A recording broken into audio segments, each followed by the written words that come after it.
नमस्कार, प्रणाम, सत श्री अकाल। मैं हूँ आपके साथ आरजे वानी और आज मेरे साथ इंदी गेम जोन में है भार्गव। तो गाइज, एक तो भार्गव यहाँ पे वापस आके इंदी गेम जोन करने बैठते हैं ना, तो वो जिटर्स आता है, वो गेम वाली फीलिंग आती है। और जिटर्स की अगर बात करूँ तो स्मृति मंधाना इस टाइम पे बिल्कुल काम लग रही हैं एज कैप्टन। जिस तरह से WPL में वो आरसीबी को लीड करती हैं और जिस तरह से आरसीबी की अनबीटन स्ट्रीक चल रही है, तुम्हारा क्या टेक है? Firstly, Happy New Year to everyone who's listening us, and Happy New Year to you too, Nilanshi. Happy new year bro. And Smriti Mandhana का तो साल पिछला साल ही अच्छा था उनके लिए। तो उनकी बैटिंग देख के तो कहीं से लगा नहीं कि जिस तरीके से उनका वर्ल्ड कप गया, जिस तरीके से पिछला साल उन्होंने as a highest run score ना केवल वुमेन्स क्रिकेट में फिनिश किया बट ओवरऑल इंटरनेशनल क्रिकेट में उन्होंने as a highest run scorer finish किया। तो उनके लिए तो नया साल और पुराना साल में कुछ ज़्यादा अंतर दिखा नहीं। बट हाँ, उम्मीद करेंगे जो कुछ चीज़ें पिछले साल हुई वो इस साल या उनके लाइफ में दोबारा कभी ना हो। बट जो उनकी बैटिंग देख के एक ऐसा लग रहा है कि कोई इन प्लेयर के करियर में कुछ 2-3 साल उनके पीक के आते हैं जब वो अपने respective of the overall career से उन 3-4 सालों में बहुत ज़्यादा अच्छा करते हैं। जो हमने विराट कोहली के लिए देखा था 2016, 17, 18 और 19, वैसे ही कुछ साल स्मृति मंधाना के लिए हम उम्मीद कर रहे हैं। और इंडियन क्रिकेट के लिए, इंडियन क्रिकेट टीम के लिए वो खेलती है, आरसीबी के लिए आईपीएल में खेलती है, तो उनके फैंस के लिए तो वो और अच्छी बात है। लुक, हमारी क्वीन का जिस तरह से हम कहें बैटिंग रहा है या ओवरऑल इनकी कैप्टनसी पे भी अगर नजर डालें या जिस तरह से वो अपने फील्ड को भी सेट करती हैं, वो काफ़ी फॉर्म में मुझे दिखाई दी। और जैसा कि भार्गव आपने अभी कहा कि विराट कोहली के लिए जो 2016, 17, 18 वाले साल थे, वैसे शायद स्मृति मंधाना के लिए साल हूँ। बट मेरे को एक चीज़ याद आई, तुमने से कहा ना पिछले साल की बात तुम कर रहे थे, और मुझे याद आया कि इस बार जब स्मृति मंधाना फील्ड पे वापस आने वाली थी WPL के सीजन से पहले, उन्होंने स्टेटमेंट दिया था कि cricket will always be my first love. तो कहीं ना कहीं हम सबका फर्स्ट लव क्रिकेट ही है। और स्मृति मंधाना के साथ हम लोग शायद इसलिए नहीं है क्योंकि वो एक क्रिकेटर है, हम उनके साथ इसलिए हैं क्योंकि वो स्मृति मंधाना है, क्योंकि वो वुमेन क्रिकेट को वुमेन क्रिकेट बनाती हैं। और जिस तरह की मेंटल सिचुएशन से, जिस तरह के इमोशनल सिचुएशन से निकल के she has emerged like a caterpillar out coming out of a cocoon like a butterfly. तो आई थिंक स्मृति मंधाना काफ़ी अच्छा कर जाएंगी। और इस बार as captain of WPL RCB के लिए, खैर, तो आई थिंक आरसीबी का ये सीजन होने वाला है। जिस तरह से हमने 2025 में रजत पाटीदार की कैप्टनसी देखी थी, हमने जॉश की बॉलिंग देखी थी, तो इसी तरह से ना हमें बेल की बॉलिंग दिखाई दे रही है। सयाली हैं यहाँ पे हमारे साथ, इनफैक्ट राधा यादव के भी कैमियोज हमने देखे हैं आरसीबी के मैचेस में।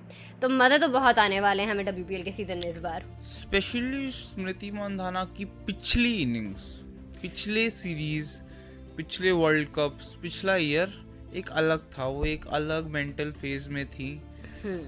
उनकी खुद से साथ लड़ाई नहीं चल रही थी, उनकी ऑन फील्ड बैटल्स थी बॉलर्स के साथ, अपोजिशन टीम्स के साथ, जहाँ पे वो बहुत ही ज़्यादा एक्सेल कर रही थी। और जितनी talented batsman, hard working batsman है वो, उन चीज़ों पे उनका अच्छा करना बनता भी था। बट अब हर प्लेयर के करियर में ये पल नहीं आते हैं कि उन्हें इस तरीके से मेंटल सिचुएशन से निकल के अपने आप को एक्सप्रेस करना होता है। लोग मेंटल ब्रेक्स ले लेते हैं, लोग फटीक हो जाता है, लोगों के बैट से रन नहीं आते हैं, उनका हैंड एंड आई कोऑर्डिनेशन ख़राब हो जाता है। बट स्मृति मंधाना जिस तरीके से टेक्निकली सॉलिड बैट्समैन हैं, उतनी ही वो मेंटली सॉलिड भी हैं। एग्जैक्टली कि इतना सब कुछ होने के बाद चाहे कोई भी अनप्लेबल बॉल उनके मेंटल को, सिचुएशंस को ब्रेक नहीं कर पाई, वो अभी भी अंदर से उतनी ही स्ट्रांग है जितना उनका गेम।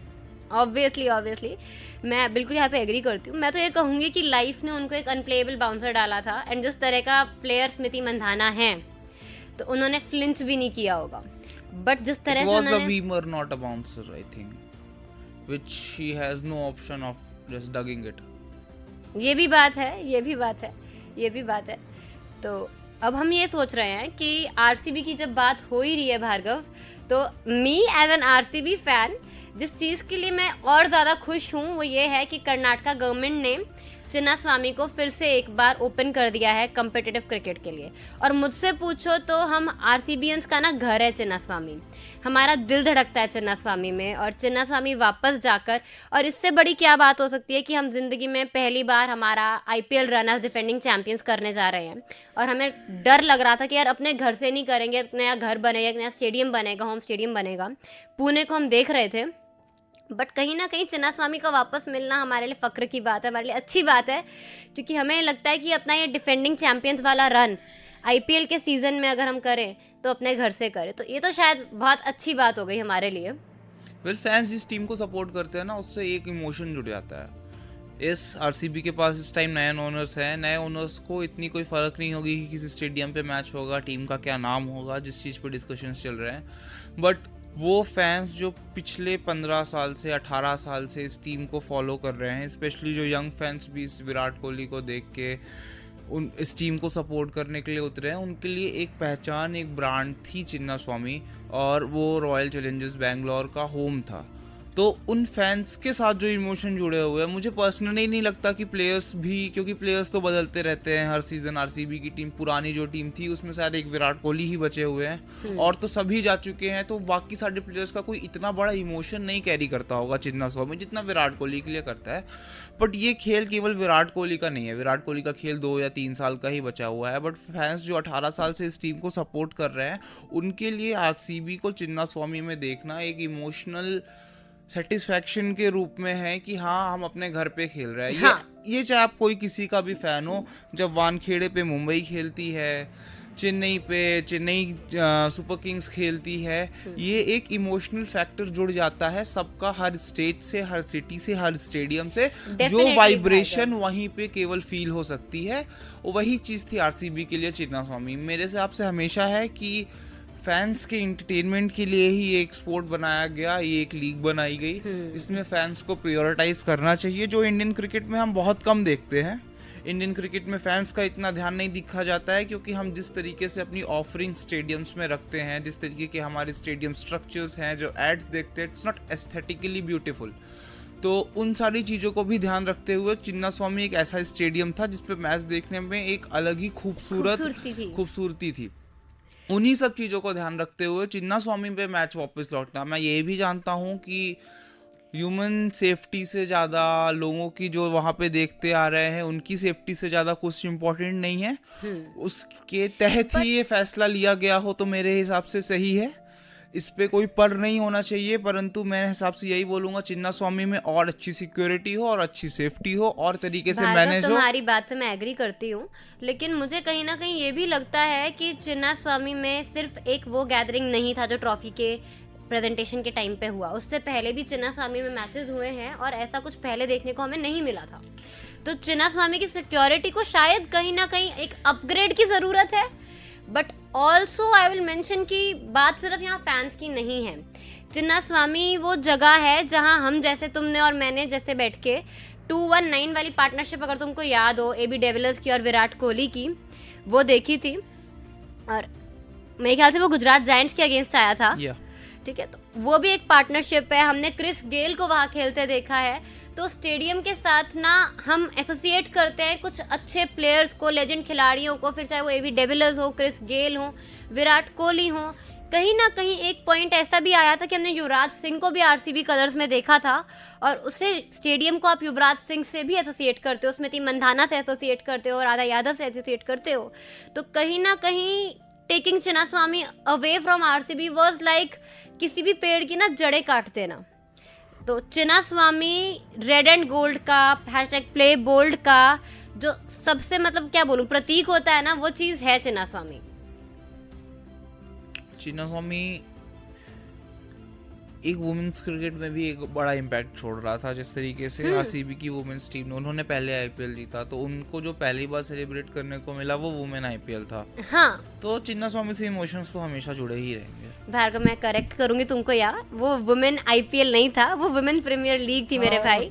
तो हम तो यही कहेंगे कि हमारी छोरियां छोरों से कम है के। तो कहीं ना कहीं जब इस चीज की बात हो ही रही है, तो तुमने वो नया एड भी देखा होगा भार्गव, जहाँ शेफाली वर्मा का वो लास्ट में लाइन आता है, हमारे छोरे छोरियों से कम है के। T20 वर्ल्ड कप का वो एक एड है। और क्या तुम्हें लगता है कि विमेन क्रिकेट को इस तरह से मेंस क्रिकेट को पॉपुलराइज करने के लिए यूज किया जा रहा है? Well, that thing will always be happen, कि जब भी कोई टीम जीतती है, हमने बहुत साल देखा है कि मेंस क्रिकेट के साथ वुमेन्स क्रिकेट टीम को बुलाना, एक साथ रखना, इवन दो उनका उतना बड़ा इम्पैक्ट नहीं होना था, क्योंकि वो पब्लिक आई पे आए, पब्लिक आई पे आने से ये होगा कि लोग उनको देखना और ज़्यादा चालू करेंगे। सेम गोस कि अभी हम इतना बड़ी हाइप जो हमारी क्रिकेट में रही है, या फिर एक पीक जो हमारी क्रिकेट पे लास्टली रही है, वो एक वुमेन वर्ल्ड कप था 50 ओवर। तो उससे एसोसिएट करने वाला अगला आईसीसी टूर्नामेंट, तो मैं उसमें तो वुमेन्स की हाइप करानी बिल्कुल है। और मुझे कहीं ना कहीं ये भी लगता है भार्गव कि विमेन्स क्रिकेट को इस तरह की ऊंचाइयां अब मिल चुकी हैं और शायद मिलेंगी भी और आगे चल के, जहां हमारे छोरे और छोरियों में एक्चुअल में कोई फर्क नहीं होगा। तो अभी तो मेरा यही मुद्दा था।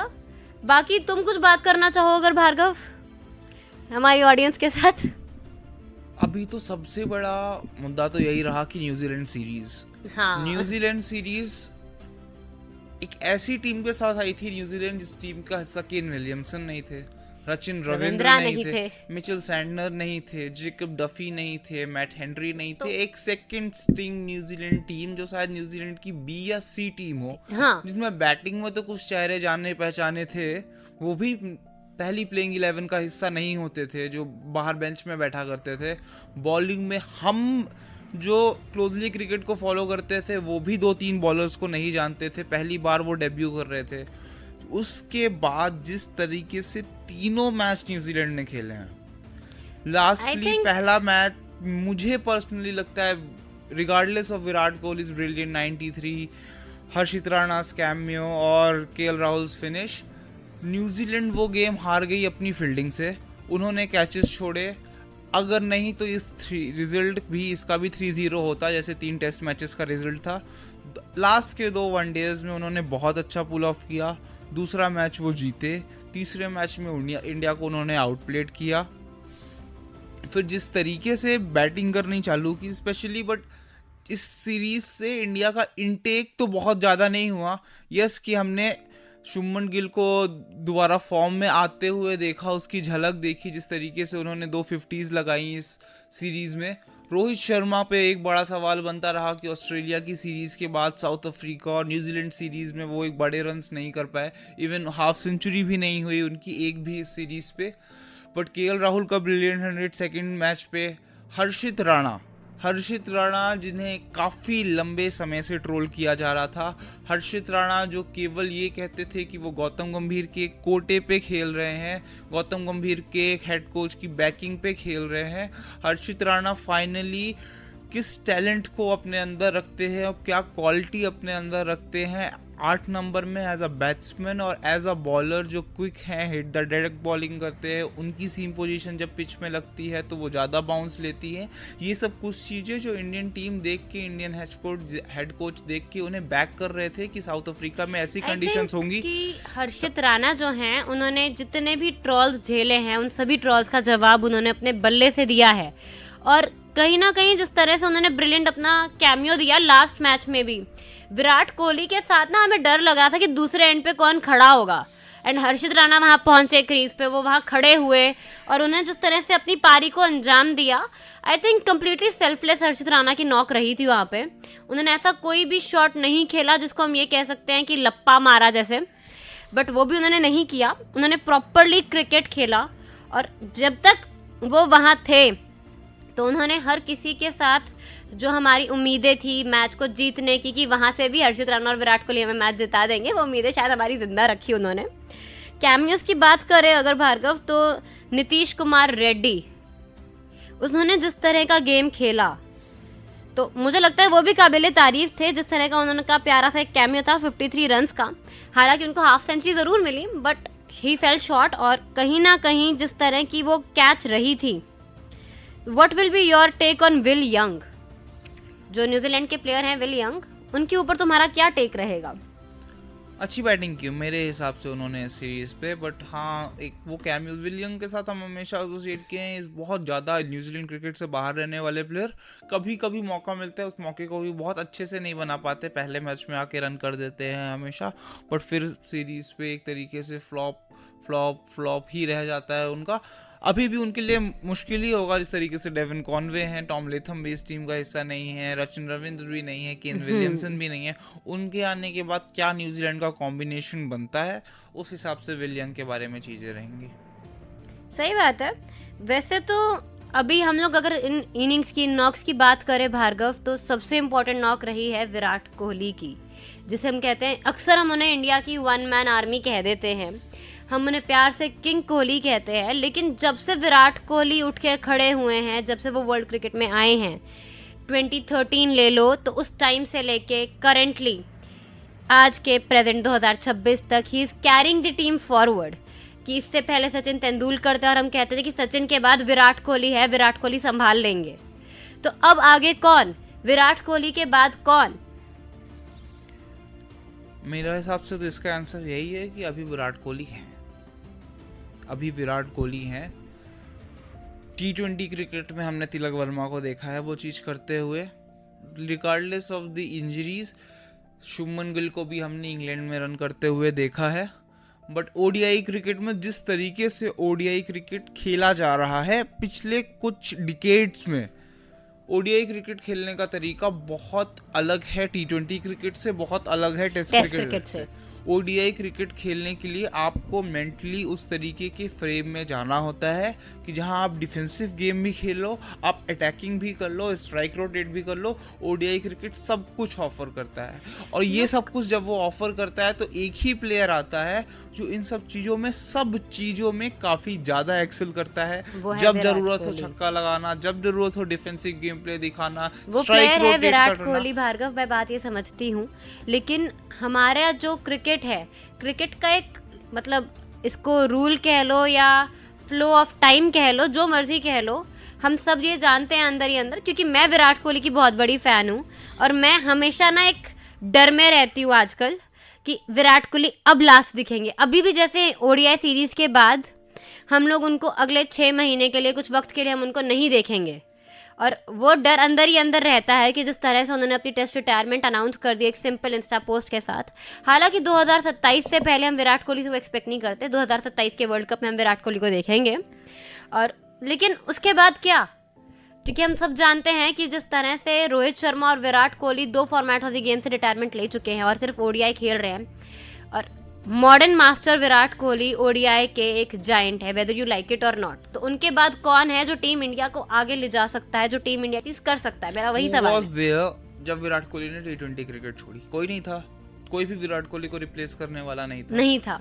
उनको तो रिप्लेस कर ही नहीं सकते ना, ऐसे नहीं होता, उनको रिप्लेस नहीं कर सकते। उनको रिप्लेस किया, तिलक वर्मा ने जिस क्वालिटी से बैटिंग की, इवन अभिषेक शर्मा ने जिस तरीके से ऊपर में स्टार्टिंग अप्रोच निभाई, उन्होंने विराट कोहली और रोहित शर्मा को रिप्लेस किया। सेम गोस कि जब टेस्ट क्रिकेट को विराट कोहली ने छोड़ा, शुभमन गिल को 4 नंबर को खेलने का मौका मिला। शुभमन गिल ने 750 रन किए उस सीरीज में। बात आपकी सही है भार्गव। जब किसी खिलाड़ी को स्टैचर के साथ मौका मिलता है, सेम गोस कि जब तक सचिन रमेश तेंदुलकर थे, विराट कोहली भी टीम के मेन बैट्समैन नहीं थे। हम भी क्रंच सिचुएशन में बड़े मैचेस में सचिन को ही बैटिंग करते हुए देखते थे। बट जैसे सचिन गए, वो एक रोल विराट कोहली ने अपना लिया। एक हर प्लेयर हर सिचुएशन में एक नया प्लेयर आता है। हमने इंग्लैंड में भी देखा, जो रूट आ गए कुक के बाद, देन हैरी ब्रुक, वो एक लेगेसी आगे ले जा रहे हैं। जैसे जैसे पुराने प्लेयर्स जाते हैं, वैसे नए प्लेयर्स उस जगह पे खेल के अपने आप को एक्सेल कर पाते हैं। बात तुम्हारी सही है भार्गव, लेकिन मैं तुम्हारी बात से बिल्कुल एग्री नहीं करती हूँ कि विराट कोहली को रिप्लेस कर दिया, क्योंकि मुझे ये लगता है कि शुभमन गिल ने जो वहाँ इंग्लैंड में किया, उन्होंने उस लेगेसी को आगे चलाया। जैसे किंग के बाद हम लोग उनको कहते थे कि वो प्रिंस बन के आए, तो आई थिंक वही चीज़ है। और जहाँ तक बात तिलक वर्मा की है, अभिषेक शर्मा की है, देखो, as someone who is a Punjabi, I am a big fan of Abhishek Sharma's batting. और जिस तरह से अभिषेक शर्मा खेले, उन्होंने रोहित शर्मा की जिस तरह की पारियां हम देखते थे, उस तरीके की पारियों को आगे बढ़ाया। वही काम तिलक वर्मा ने भी किया। तिलक वर्मा ने भी विराट कोहली के बाद इस टीम को आगे बढ़ाया। मेरा सवाल यही था कि आगे किसने बढ़ाया? रिप्लेस तो उनको कोई कर ही नहीं सकता, ऑब्वियसली वो लेजेंड है इस गेम के, किंग ऑफ क्रिकेट हैं। और जिस तरह से रोहित शर्मा भी खेले, इमोशंस कहते हैं ना कि रिप्लेस नहीं कर सकता, एट द एंड तो कोई ना कोई रिप्लेस करता ही है ना। सचिन को रिप्लेस किया था विराट भाई, तू और मैं यहाँ पे एग्री नहीं कर सकते, तो हम आगे बढ़ते हैं। तो भार्गव, ऐसा कुछ है जिसको तुम लुक फॉरवर्ड कर रहे हो? T20 world cup, definitely T20 world cup है। तुमको लगता है कि इंडिया इस वर्ल्ड कप को डिफेंड कर पाएंगे?